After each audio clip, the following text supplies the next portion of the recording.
Hi കൂട്ടുകാരെ, ഓണം ഇങ്ങ് എത്താറായല്ലേ. നമുക്കേ മുറ്റത്തിൻ്റെ പരിസരത്തെ കാടൊക്കെ ഒന്ന് പറിച്ച് വൃത്തിയാക്കിയാലോ. ഇത് കണ്ടോ, നമ്മുടെ വീടിൻ്റെ 3 ഭാഗവും ഇങ്ങനെ തിണ്ടാണേ. ഇടയ്ക്കിടയ്ക്ക് നമ്മൾ തിണ്ടിൻ്റെ കാടിങ്ങനെ പറിച്ചു കൊടുക്കാറുണ്ട്. ഈ ഒരു പാകത്തിൽ വേണം കേട്ടോ ഈ കാട് പറിക്കാനായിട്ട്. കുറച്ചും കൂടി വളർന്നിട്ടുണ്ടെങ്കിൽ നമുക്കിത് വലിച്ച് പറിക്കാനൊക്കെ എളുപ്പമുണ്ടാകും. പക്ഷേ ഇതിൻ്റെ വേരൊക്കെ മണ്ണിലേക്ക് ആഴ്ന്നിറങ്ങിയിട്ട് കാട് പറിക്കുന്ന കൂടെ മണ്ണും കൂടി അടർന്നു വീഴാൻ സാധ്യതയുണ്ട്. തിണ്ടിന് മുകളിൽ കളനാശിനി ഒന്നും അടിക്കരുത്. കളനാശിനി അടിച്ചിട്ടുണ്ടെങ്കിൽ മണ്ണിൻ്റെ ഘടന മാറിയിട്ട് തിണ്ടൊക്കെ ഇടിഞ്ഞു വീഴാൻ സാധ്യതയുണ്ട്. കുറച്ച് ബുദ്ധിമുട്ടിയാലും നമ്മളിതിങ്ങനെ പറിച്ച് മാറ്റി കൊടുക്കുന്നതാണ് നല്ലത്. അപ്പോഴത്തേക്കും മഴയും വന്നു കേട്ടോ. അത് പിന്നെ അങ്ങനെ തന്നെയാണല്ലോ, നമ്മൾ എന്തെങ്കിലും ഒരു പണിയെടുക്കാൻ ഇറങ്ങിയാൽ അപ്പം വന്നോളും മഴ. ഈ മഴേനെ ഓടിക്കാൻ ഒറ്റ വഴിയുള്ളൂ കേട്ടോ, ഈ മഴക്കോട്ട് എടുത്തങ്ങ് ഇട്ടേക്കണം. പിന്നെ മഴ പോയ വഴി കാണത്തില്ല.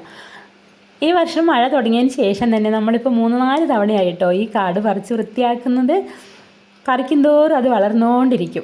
ഇത് കണ്ടോ, ഈ കാണുന്ന പൊടിക്കാടൊക്കെ ഒരു 2 ആഴ്ച കൊണ്ട് ഇനിയും ഇങ്ങനെ തന്നെ ആകും.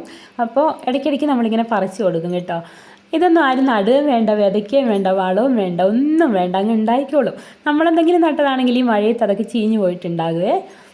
ഇനി ഇവിടെ നിന്ന് അധികം സമയം കാട് പറിക്കുന്നത് അത്ര ശരിയല്ല. 5 മണി ആയപ്പോഴത്തേക്കും നല്ലൊരു ഇരുട്ടൊക്കെ വരുന്നുണ്ട്. ഇതാ ഇവിടെയൊക്കെ ആൾതാമസം ഉണ്ടാകാൻ സാധ്യതയുണ്ട്.